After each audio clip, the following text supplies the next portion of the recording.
Your full name then, or your single name too, I suppose I better get. Yes. Yeah, okay.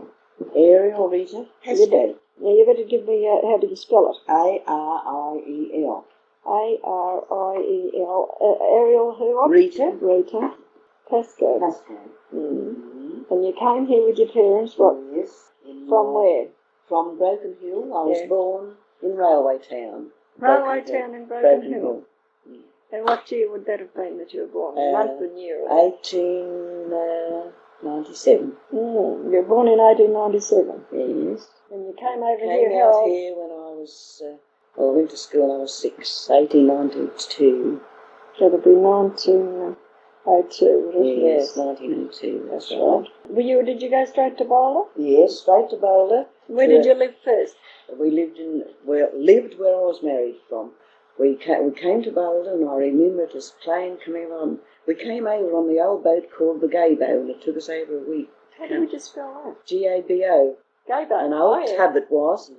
I can remember it. We used to slide from one side of the deck to the other. Roll. It took us a week to come over. And where did you get off at Albany? Fremantle. Yeah. When my mother got there, she'd lost the use of her legs because we were all so sick. We got to Fremantle. How many were you? Well, it was my brother and I. Oh. My father came ahead of us over here. He was over to get a job. He was working on the mines in Broken Hill and was a little bit leaded. It was lead there. He was leaded. So when this gold business came, he and another friend that did their courting together, these two men, came over together. When you arrived in Fremantle and she was so sick, was there anybody there to meet you? Yes, there were cousins there to meet us. My father's cousins were there to meet us. But we didn't stay there very long. I think we almost boarded the train that night for home, this old rattle train that used to come up from Fremantle. Overnight. Yes, overnight. And we went to cousins of mine that lived in Vivian Street, Boulder. They were Pascoes. John Willie Pascoe was my uncle, and Aunt Charlotte. They had 10 children, I think.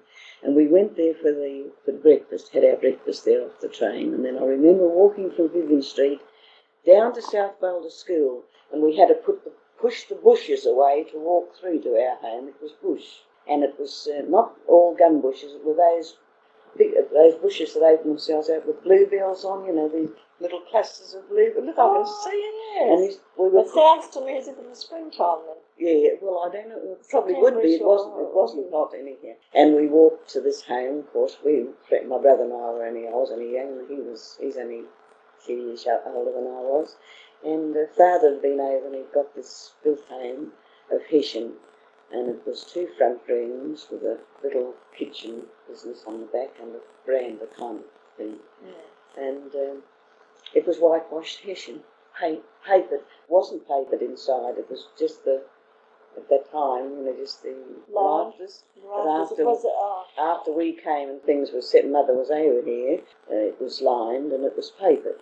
And that used to be papered every Christmas. It used to be. But it was still Hessian lined. Still Hessian out. It was Hessian outside.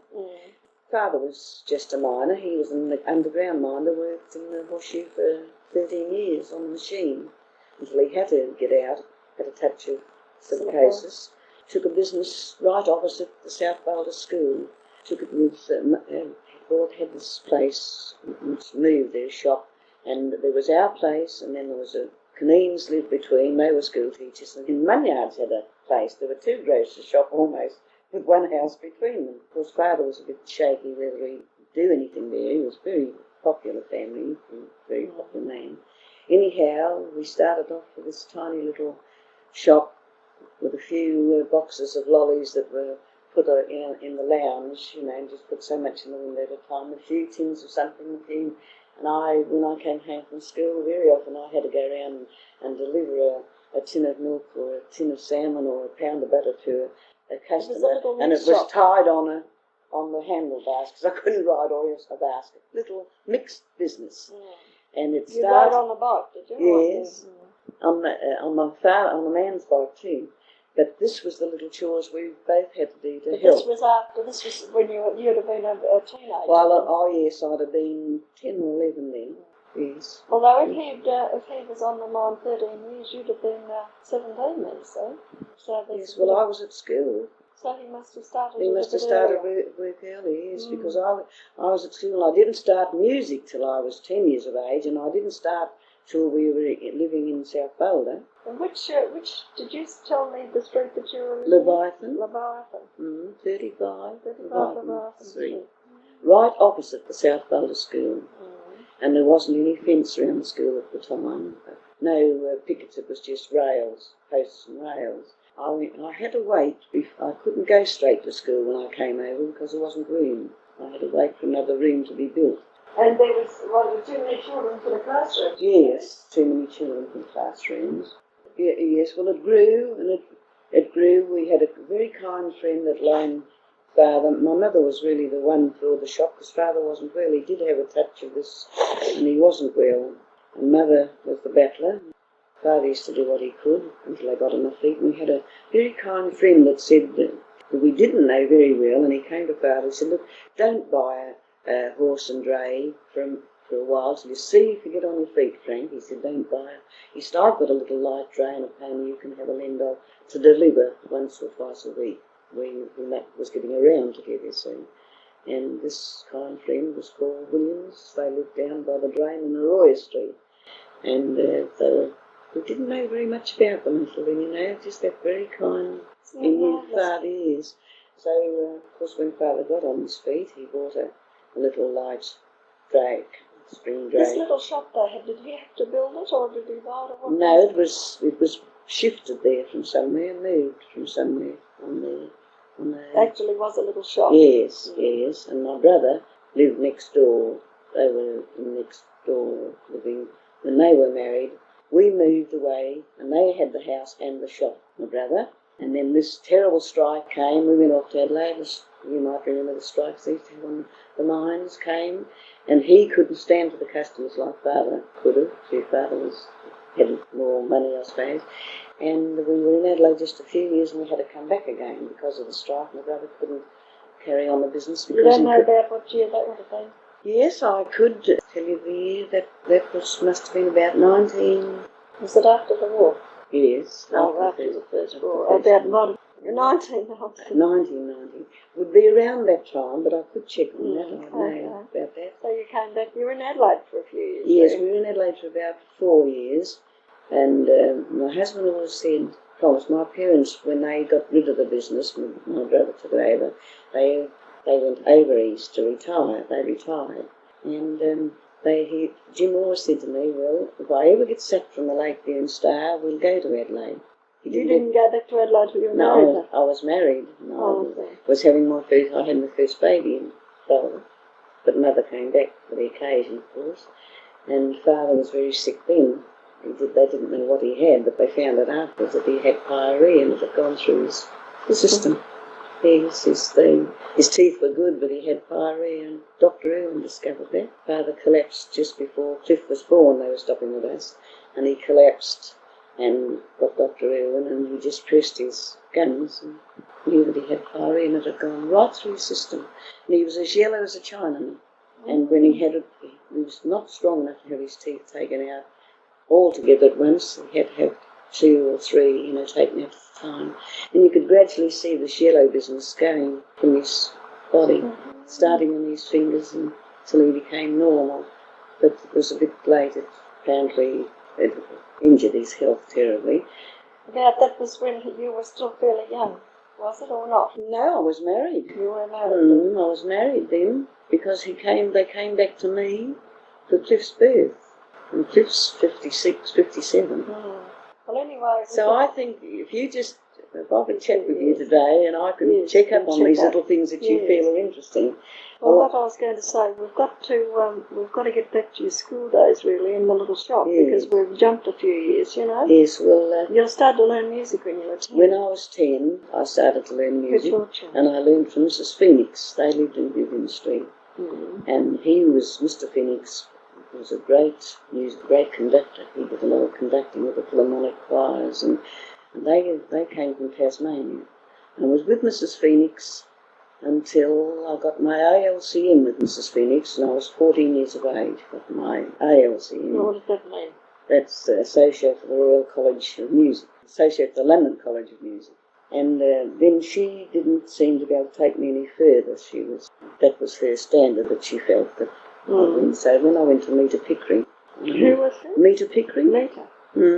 And I don't know if she couldn't possibly still be living, but she was living a few years ago because she was not young. I went with her and studied. I think I had 4 years with Rita, and I gained 4 or 5 years, and I gained my LRSM. That's the licentiate of the Royal College of Music. And then after that, I finished music. I was teaching before then, really just 1 or 2 little pupils. And then I had a studio in Tattersall's Hotel in Boulder. Many years. You taught the piano? Yes, taught the piano. Had pupils for examinations. I've got a photo of the pupils that I had. And I taught till I was married in 1921 and taught a little bit afterwards. Reduced numbers, of course. When the first baby was born, 1923. Did you think you taught any of them that have done very well since or not? Or they just... No, well, it wasn't. Those days, there was a little girl, Enid Gundle, was a very brilliant little pupil, but she was only young. No, she went through the exams up to senior, but I would say I wasn't teaching long enough to take them on to letters or anything. But she was a very fine little pianist. And I didn't have any failures with my pupils when I put them for exams up this grade of senior grade. And I had 21 or 22 pupils when I was married. Of course, couldn't keep them all on. I only kept those few that really didn't want to go for exams. You just wanted to learn to play, so you couldn't do everything with a house. And, no, that's right. And you never knew if you're going to have a family or not. We weren't as clever those days as they are these days. That's right. We weren't as game, I don't know which, but we had our families, didn't we, those days? Oh, yeah. Well, who did you marry then? Your full name? James Clifton Tamblyn. Tamblyn. It's B. Tamblyn. And anyway, that you married him in 1921. And where did you live then? When we lived in Pesey Street, and the home is still there. And it took 2 days to bring our home from Trafalgar with Mr. Pike's Jinker. That was... and it's still there, and Cliff was born there. But were you originally in Trafalgar when you were... No. This home was bought in Trafalgar and brought it into 190 Pesey Street, and Jim painted it and did it up inside and made it very, very nice. Because apparently Trafalgar was really going down then, and he was able to buy houses. Yes, and it wasn't, those days, of course, the prices went for homes, I can't think what we but paid still, for. what have they done? Yes, and Mr. Pike, he was the chappie that had the jinker and horses. It took him 2 days. It was quite a red letter day to see this home being moved because it was so heavy. It was all jarrah. And it's still as good as ever. They're painting it now. The person that bought it died. The gentleman died very recently, and I think the mother must have moved out and must be sold again because the roof's painted green and they're doing it up. It was a lovely home because it was our first home. It was very important. And we didn't go into beautiful new furniture. We bought it as we could afford it. It was a motto with my husband: if we can't afford it, we wait till we do afford it. That's a good idea. Yes, he was very... How many children did you have? 3 children. What was it, a boy and two boys and a girl. And a girl. And the boy was the last. And what were the boys' names? Clifton James is our eldest. He's the bank manager at Fremantle branch of New South Wales at present. He'd be just about retiring age, he's 57. And Lloyd, as an electrician, he got most of his training at the school, his School of Mines here under poor old Eddie Johns. Eddie trained Lloyd. He worked on the Lakeview staff for quite a while, and then he married. So, well, when you said to me you went to Adelaide when he got put off the Lakeview, how many years had you been married when you were... Did you go Jim, back? yes, Jim. Well, now, who did I had? Cliff. That was the only baby I had. And we went back. Cliff was only... Was your parents were over there? Yes, they went over there to retire. Jim didn't ever think that he would put off the Lakeview because they amalgamated the Chappers in the Lakeview. And there was a photographer. And he was timekeeper there for years. And he was, when the Lakeview took over, Addie Shepherdson came over and she took Jim's job. That's Addie Shepherdson is now. Mrs. Shepherdson, you know. And she was in the office in the Lakeview. Jim was the last on because he showed her the ropes. He kept his promise and he went over to Adelaide. What sort of work did he do? He went over and he posed as a gas fitter. Oh, He'd never done gas fitting in his life. He used to have to wear a handkerchief around his neck because his hands were white and his neck was white. And he had an uncle that was fully blown gas fitter, and he took Jim in hand. And Jim was always wanting to be with tools and not pen and paper, but he had to go to work. He went off to work when he left school at 14 on the Lakeview under Mr. Bob Peart, was an office boy.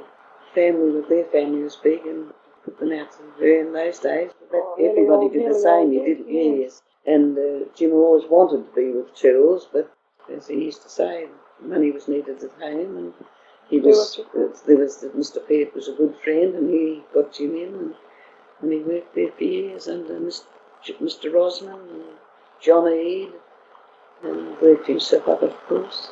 How long were you in Adelaide? About 5 years we were in Adelaide. My father died while we were in Adelaide, and Jim was the last on in the gas company when the depression came again, 1930, the depression, and was last on's first off. So he came back with. So we struggled around for about 2 years, I think, in Adelaide. I did a little music teaching and we managed. He did odd jobs with the insurance, took up a little insurance work.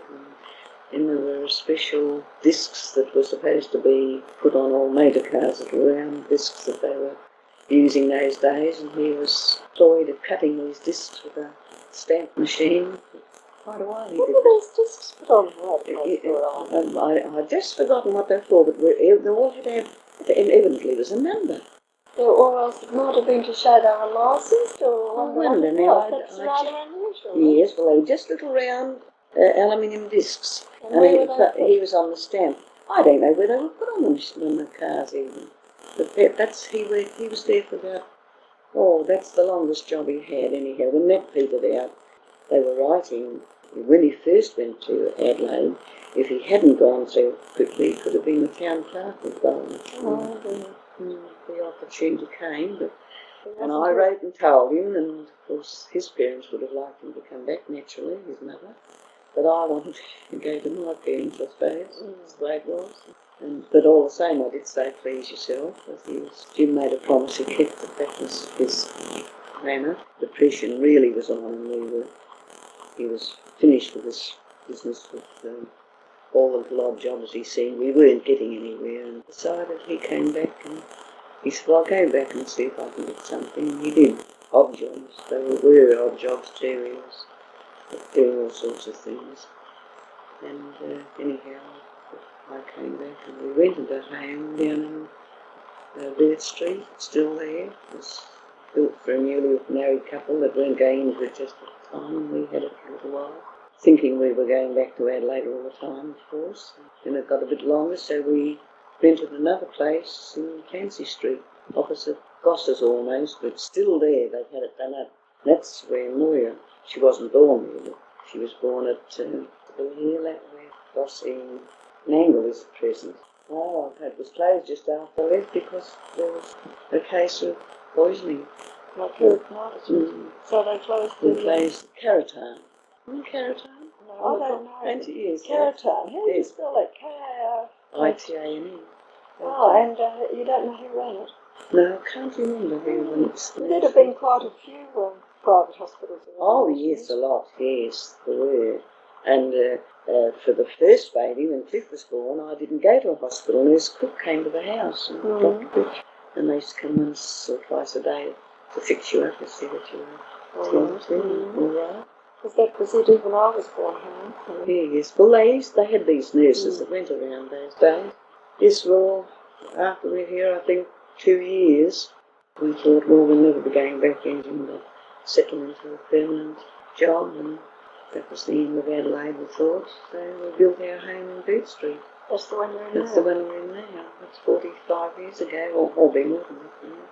Oh. 46 years ago. There'd never been a home on that block before. The Sonic Lodge owned the block. The two blocks, the two homes that are there, Dr. Hogan's mother on the other side, and we built this one. So we both built at the same time, and we've been there ever since. Well, and I'll be there, I think, Yes, for the like rest me, of I my don't life. think I'll sit down. I don't want to go from here. Right. Too late in life to be moving around now. What Well, I can can't look you after do? myself. I prefer to be my own home. Yeah, your life was with music. What would be your most outstanding memories with being involved in the musical world? Some things that were really big to you at the time. Being a accompanist to the ABC was quite a big When thing was to me. that? See, that's I should. Yeah, I will even say that you can Well, check Mr. that date. Mr. Mead was the manager then, and at the ABC, and there was another man just before him. On 2 occasions, I was taken in as accompanist at the ABC. ABC off Yeah. station, Yes. and like to accompany I was somebody who... they used to have sessions, perhaps once or twice a month, and a particular artist would be chosen to give this little session, say 25 minutes, and they had to have an accompanist, you see, and I was the accompanist for those remember who sessions. they were, the people you Oh accompanied? yes, Roma Nicholson did quite a lot sessions, and These were, you were calling on... well, you called in for occasions. anybody. I was the accompanist, and I was to play for anybody that was any artist that was calling. I was. And how long did this sort of last? Oh, it's 3 years for one occasion I was with them, and had to be auditioned for the position, of course. And that was a big thing to me. I thought that was very good. And you said on one occasion, it was 3 years, did you have another time period? Yes, I had a little short break with another manager, just a short time, and then they gave them away. They didn't think, they'd carry on. But Mr. Mead... Were they usually local artists? Yes. You didn't have any visiting artists, it was generally No, local? usually local. It was a local artist. And generally singers, of course? Singers, yes. You had all types? Yes. Baritons, tenors, Yes, sopranos? yes. Mainly ladies. There were mainly ladies that were doing it. Roma Nicholson had quite a lot of sessions. Would these have been morning or afternoon or Evening. Evening sessions. Do you remember what night they used to put them on? Was it one A night? Friday night. A Friday night. Mm. About, what was it, a late one, 8 o'clock? No, yes, about 8 o'clock it'd start. Oh, that sounds... And then Father Lynch used to come up each year. He's a professional violinist, and he came up with his violin to give musical lessons to the kiddies at school, and it used to be in the town hall. He'd have the classes there and play to them these different pieces and hymns. I was invited to go to the presbytery one night to meet Father Lynch, where I was going to an evening. Teresa Brennan said to me, Father Lynch would like to see you. I went to see him, and he asked me if he'd like me to be his accompanist for his sessions up here. Very nervous about it, because he was a professional. And we went to an evening that night. He was there for the evening, and I said, oh, I'd want to rehearsal if I had to play for you in the town hall in front of kiddies. He said, well, we're both going to the same evening tonight. Mr. Bilby's, he was an oil man, he and you from Healthy Bilby. She was another lovely singer. And he said, we're both going to the same place tonight, so I believe. He said, we can have a bit of a rehearsal there. That's all the rehearsal I had with Father Lynch for our town hall. Played with him down at the evening. I was on the town hall. Must have been quite satisfactory. Next day. Well, I'm blessed. I'm a good sight reader. He came up on 3, or could be more occasions, and each time I was called on to be his accompanist. The last time he came, I felt that I didn't want to be, because I felt they had accompanists in the convent that could do his work. I thought so. I said to Teresa Brennan, she was his advocate apparently, because I did all of her accompanying. She was a beautiful singer.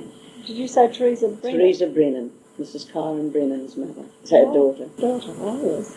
I said to Teresa, you try and get someone else this time. Tell him to try and get someone else this time, that I think it's only fair. Give some younger ones an opportunity. So she said in the end, well, I didn't have any luck. He wants you to play for him. So I rang him and I said, why is it that you do want me to play each time? Because there must be somebody in the convent that could have the experience. And he said, well, there's no one had the experience you've had with accompanying. And it's nice to feel you've got someone that's got the experience and feel sure about it. So we couldn't have any rehearsal, but what did he do? He would come out to our place with a pile of music.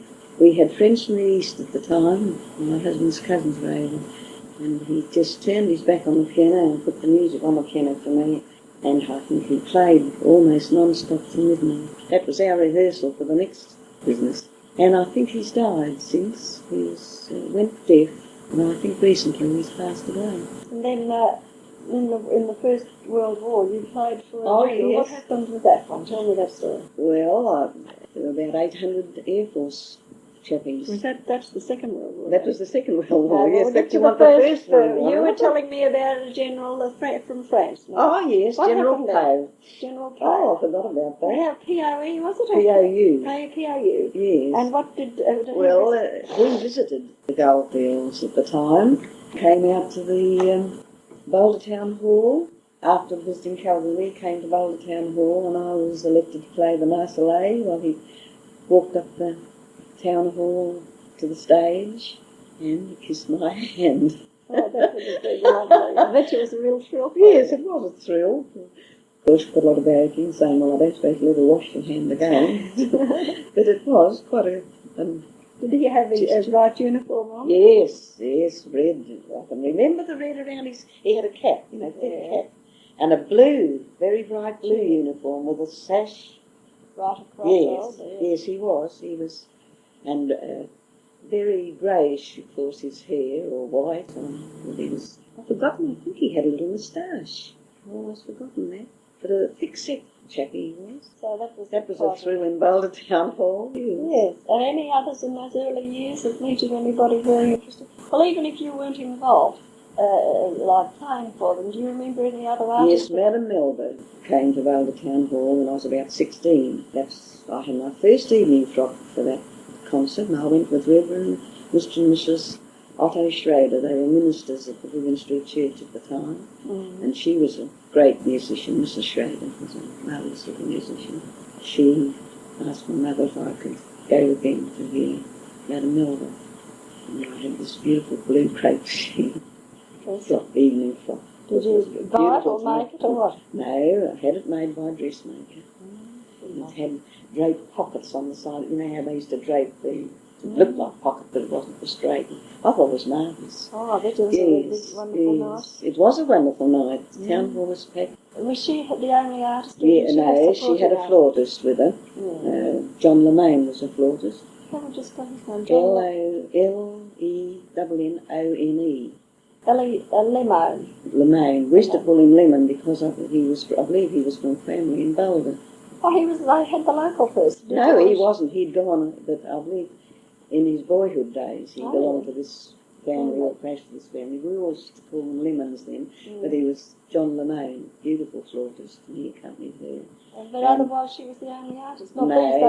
She had a pianist, Miss Gladys Campbell was a pianist, and she also played 2 solos on the program for variation, and John Lemmone also played flautist, his solos on Madam Melba.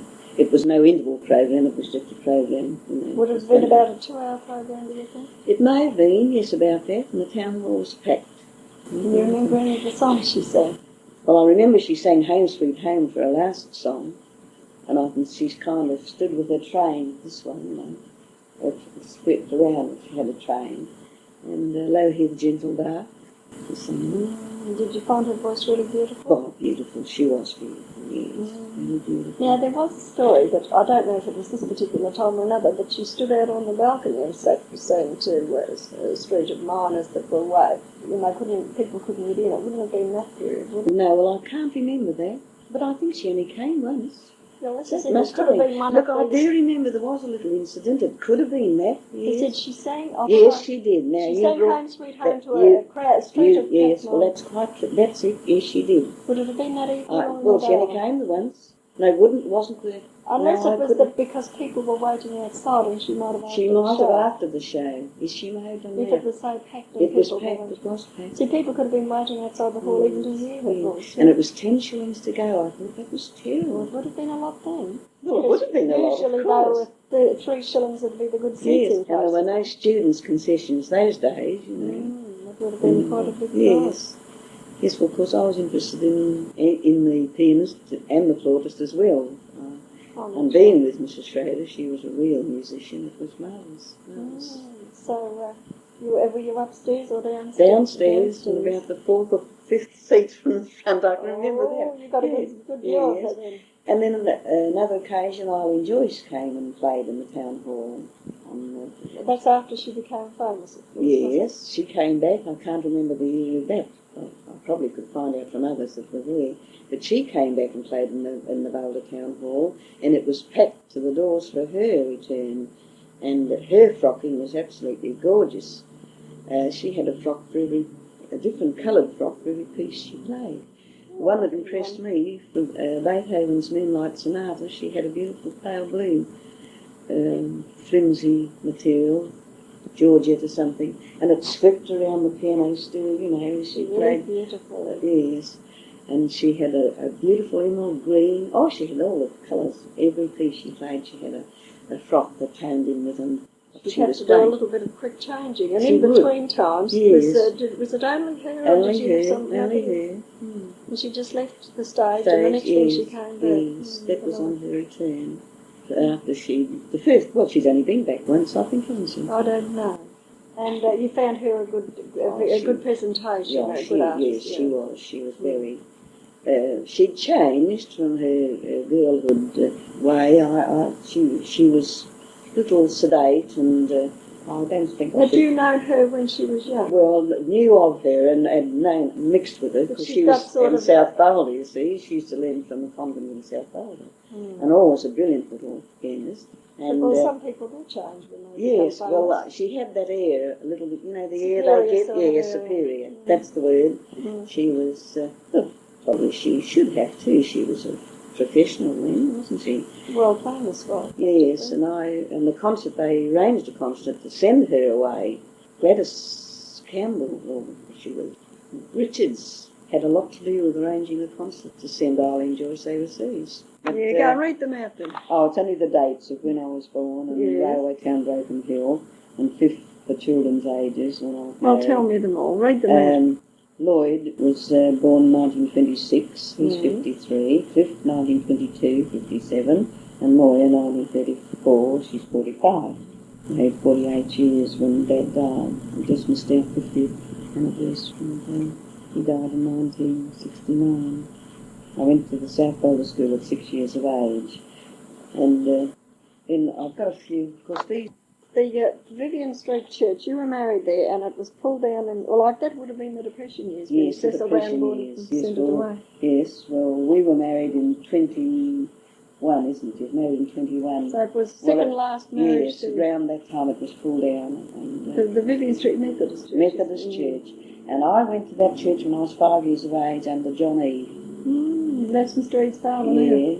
No relation. No relation. This Mr. John Eade lived in Leamington for a long, long time, and he was superintendent of the Vivian Street Sunday School for years and years. But no relation to Mr. No relation. No. Oh, that's interesting, because I would have just naturally No relation. They didn't have any family. They should have had. They loved children, but they didn't.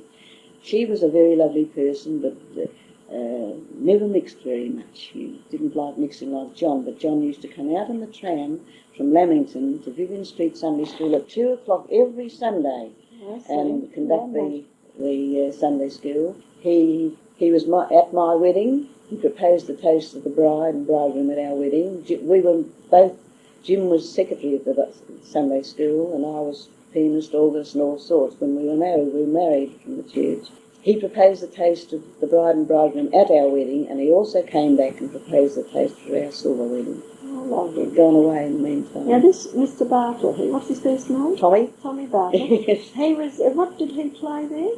Oh, He was the conductor. the conductor of the Vivian Street Yes, choir. he was the biggest. Was it a choir? No, Sunday school anniversary with about 300 children on a platform. And you were the built up. accompanist. I was the pianist then, and I was how old? I was pretty Well, that's young. 1914. Yes, well, there you are. How old would I be? You would have been 17. Yes, that's right. Well, there you are. The brother of that Dorothy Bartle. That's right, that's yes, right. Isn't it funny? Yes. There's a letter here from the Royal Australian Air Force in 1943, Yes, well, that's 1st of December, Mm. thanking you and the members of the Queen's Methodist Choir for the entertainment which you have afforded the members of the station. Your own kindly gesture in filling the last-minute role of accompanist at Monday night's concert made all the difference between success and dismal failure. Wish you all the compliments of the season. And what was his name? Mr. E. Devman or something. Wing commander of No. 4 aircraft. It's a little bit hard to see his name there. Hepman. Mr. Hepman. When these Air Force boys were down there, our place was in their route going up to mine. They had to go up to the mines and guard the petrol tanks up there every night. They had shifts because those tanks up there that are still there were filled with petrol in case of emergencies. And a certain number of men were told off each night to be on guard. This is the Air Force fellows. Well, they passed our place, and we got to know quite a lot, and a lot of them were church-minded men, and they joined the choir, and I was organist conductor, and we had a lovely choir there, and anyhow, when I arranged concerts while they were here, we had lovely concerts with these beautiful singers. They were lovely voices, and I arranged they were here so long that we thought they were never going to be moved because they were doing nothing. These men, they were just being held and reserved. Out on the Boulder racecourse? Yes, just being held and reserved. And we said to them, what do you do all day? They said, well, we build a chook house one day and we knock it down the next. And anyhow, we had a lovely lot of music during the Christmas time and the holidays while they were here. And I had a concert, and we'd arranged this concert for Kalgoorlie Town Hall. Used to do a lot of concert arranging. This was a special concert with these Air Force chaps in it. And I was singing with one of the chappies, Alec Newton, had a voice like, who's that deep voice man? Baritone, Paul Robeson. Yes, beautiful voice. And they rang me the morning before the concert to say they were going to be taken off to Darwin. I said, they can't. And they said, well, wait, how? You can do nothing about it, Reed. What can you do? So our minister, Reverend Stevenson, was the padre down there, and I thought, oh, I'll get in touch with him and see what he can do. So I rang Mr. Stevenson and I said, I hear the boys are going to be shifted tomorrow, but they can't. I said, what can you do? I said, they're in my concert. And he said, Rita, I can't do anything about it. He said, the best you do is to ring the RTO. I said, well, I must do something, because they were in about 5 or 6 items. So I rang the RTO. What would that be, RTO, you mean? What is that? Well, he's the regional something officer. Regional something, what the T's for. Big gruff voice. I got on the phone, this big, very gruff, and I said who I was, and I said, look, I'm in a terrible spot. And I said, I'm having a concert in Kalgoorlie Town Hall tomorrow night, and I said, there's 5 or 6 of the airmen in it performing, and we can't fill their places. I said, you're not going to fly them out today, are you? You can't fly them out. And all he said to me, Madam, do you know there's a war on? And that was all about it. Oh, that's the end of the concert. Nothing more was said, and I felt as small as a mouse, because there was a war on, I suppose. So was my concert. So anyhow, we had a terrible night. We had our final rehearsal, and we thought, well, they won't be here. They didn't think they'd be here either. And about 10 or 10:30, this Alec Newton with this lovely voice rang me, and he said, well, your worries are over. We're not going till the next morning. You think he really put up a lot I do. But they were doing nothing down there. Yeah. He was flying them up to Darwin. That was the next spot that they thought they'd have to go. So we had our concert, and away they went. Oh, but you were relieved. Well, then, the ABC man, we used to play up Dawning. Dave Howard. Oh, yes. Well, we had a hook-up with Dave Howard. There was an adjudication for the best choir to go on his program. Well, my choir was adjudicated at Glee Party. No, this was my own little Glee Party that I had with mixed voices, Gwen Mitchell and all that.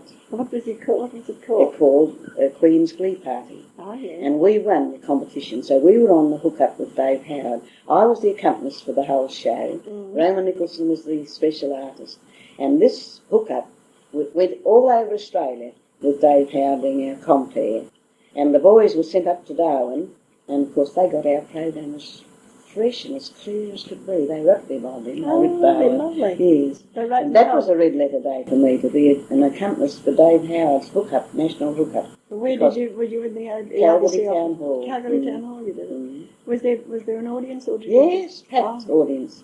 And it was sent out all around this national hookup. Oh, that would Roma Nicholson was the special soloist because she had one special occasion at the 6 kg at the time. And she sang the Blue Danube. And what in later years have you been mainly... Well, I've been playing for the CWA choir and taken them down to the festival and been very successful on many occasions. Do you train the choir or do you just accompany them? I'm conductor accompanist. Oh, yes. Yes. Started off with 5 members, we've got 14 now. And the choirs that are competing now are beautiful, trained singers. We go down and listen. They've got the advantage over us because they've got younger voices. And it makes a lot of difference. And they're trained, mainly all trained singers. And ours are just singing because they love it. So we don't have and you're mixed up with the CWA and what others? Well, I think it's anything that's on, they seem to want an accompanist. They come from me. I seem to be in most things. And I don't think there's anyone on the goldfields that sings that hasn't had a little bit of help from me at different times. I was in the adult education group and we used to have our own little Stedfords. I used to choose the music and I trained the young singers and trained singers that were not so young and were very successful. And I don't think there's anything that you can put your finger on that I haven't had a little dabble in some time or other. And you've gone down to Esperance each year with the Yes, every year, haven't you? Yeah, for 6 years I have, and it's really enjoyable because you only got to touch a few notes on the piano and they come from their beds. They're your pensioners. Yes. Well, I have been, and I feel that I've been doing something really worthwhile with them because gives them pleasure. Other than they have their meals, some of them can't walk very far, and there's no buses unless they get a taxi from where they are, and they'll go and lie down. But you tinkle the piano and they're out drawing up their chairs and play this and play that and have a sing. And each evening we have a sing-song. The very old songs, of course. The last night we have a fancy dress ball. And all that day they're dragging out all the old boxes that are down there with rags and pieces in them, making hats and skirts and shelves up in all sorts of things for their fancy dress ball. We had one this year and it was absolutely marvellous. There were 18 of these elderly ladies taking part in the Grand March and all dressed up in something they'd made themselves down there. And you've also done help with some ballet classes, haven't you? Yes, I've played for Sharon, I played for Maureen O'Brien, Maureen Lamb's class. When the year Dad died, she came out and it was quite an outlet for me because I didn't want to take it. I never played that kind of music. I was a classical pianist. Thought I'd never be able to do that kind of stuff, but I did. Played for her for 4 or 5 years, and then Sharon Murphy took her pupils over, and I played for Sharon. So you've been playing for ballet lessons for how many years now? Well, that must be 9 years, nearly 10 years I've been doing it since Dad died. And playing for the exams. I've given it away this year because last year I played both days. I was playing for 10 hours with an examiner. And just a little break for a cup of tea. I felt it was too much. I did. Oh, yes, you can't go on forever. I do miss it. I'd love to go back now, but if I went back, I'd be into it again. And every Saturday morning it was 5 hours non-stop. Hundreds of pupils she's got. She must have 100 pupils.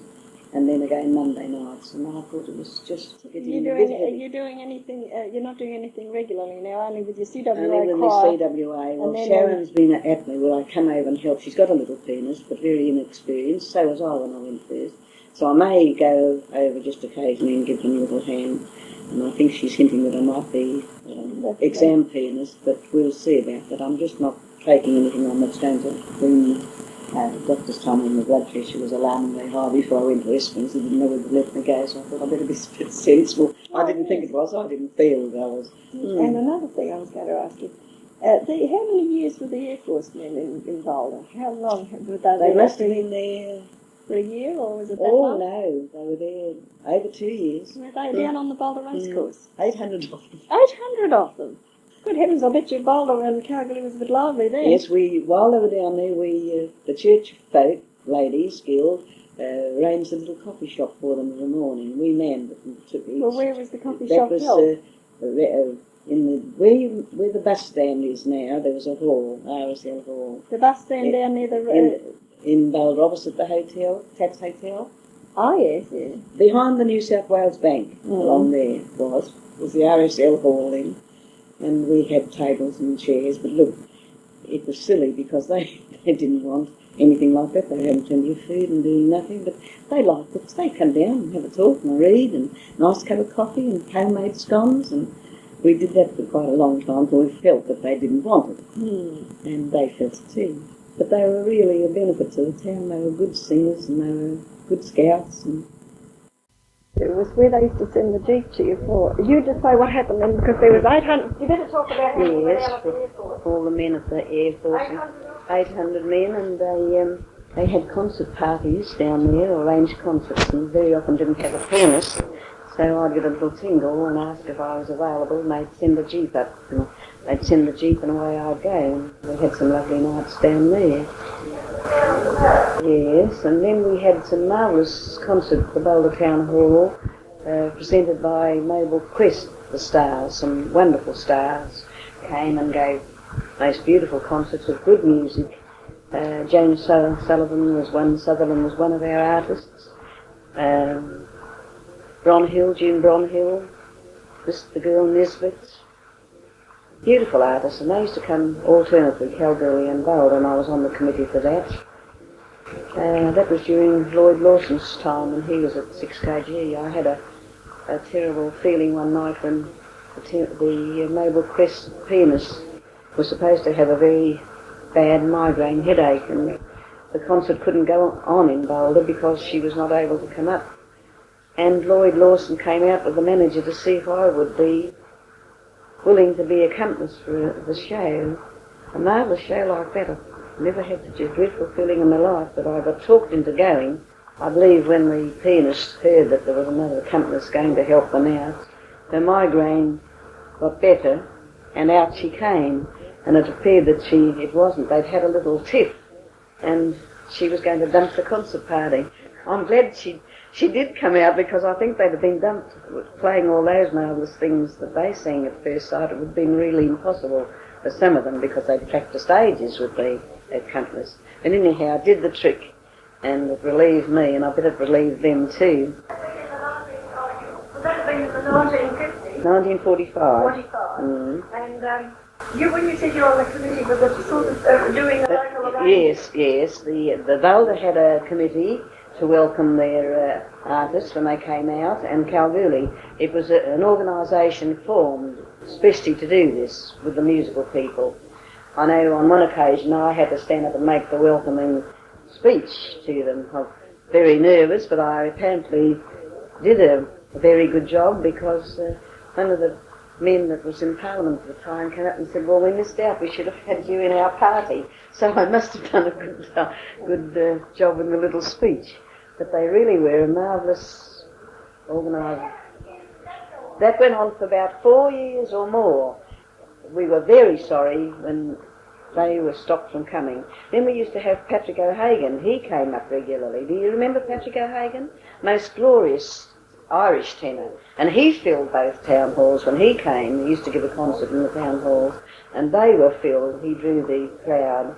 Whether it was for the lack of interest, well, it was a lot to do with the lack of people not wanting to go. They'd have their music at home, and it just dwindled out, and we didn't have the chance to hear those nice singers.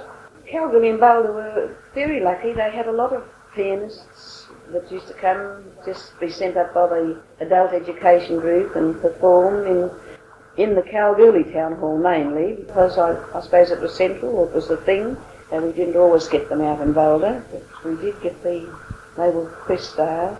And then we had a benefit for Frances Noran in Kalgoorlie. She was a very talented pianist and wanted to be sent overseas, so I arranged a little concert party on 2 occasions, and we went down in motor cars to Kalgoorlie and gave the concert in the old hall down there, and sent her to the Juilliard School of Music But unfortunately she got married and didn't go on with it. After all that.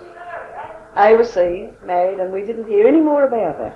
And then we also had a very talented pianist in Eric Harvey, a local boy. And he didn't have the means to go to the education that he was deserving of, to a master, so I arranged a concert in the Boulder Town Hall in 1948 for Eric Harvey's assistance. And we had a marvellous attendance. It was more like a musical recital, but anyhow it brought the money in. My husband he had the money in trust for Eric, but something went wrong in that occasion, and Eric gave away his training down in Perth. He had reasons to, unfortunately, and the money was divided amongst the local folk up here that needed it, the associations that needed the money. He was a brilliant little pianist, Eric. These Mabel crests would have been to raise, would have been for publicity for Mabel Hall. Yes. Or was it they just, well, that would have been publicity.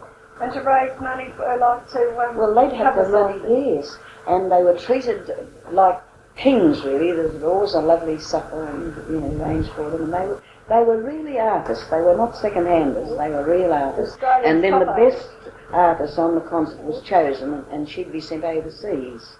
Did you, when you say, oh, I get it, these would be local artists, like they'd have a sort of competition. They were not local. They were from Perth and Melbourne and everywhere. Yes, and they would hold. Yes. They held them here. They held them here. They held them in all the cities. They went everywhere.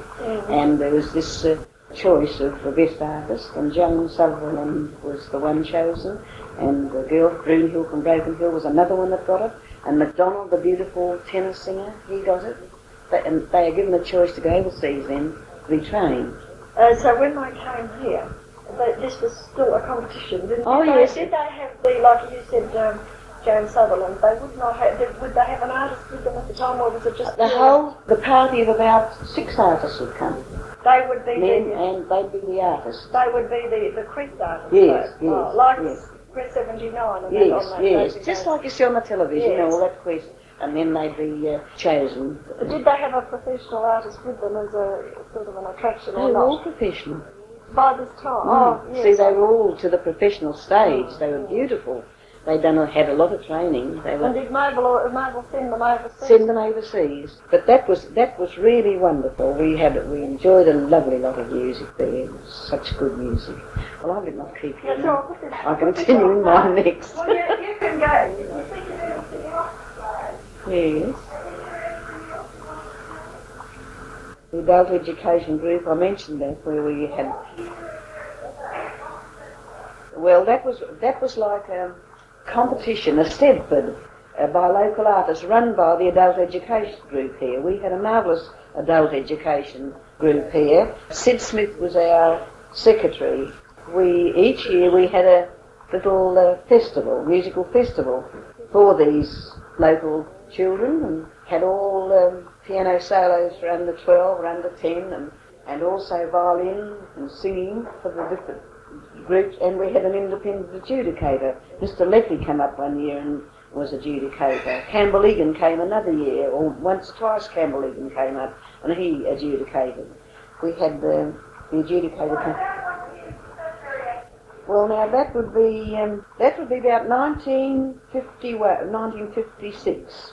Yes, 1956. And they were held in the Kalgoorlie Town Hall, producing local art. It was more like an Stedford. There were certificates, perhaps a money prize for the person coming first, but certificates for the second and third.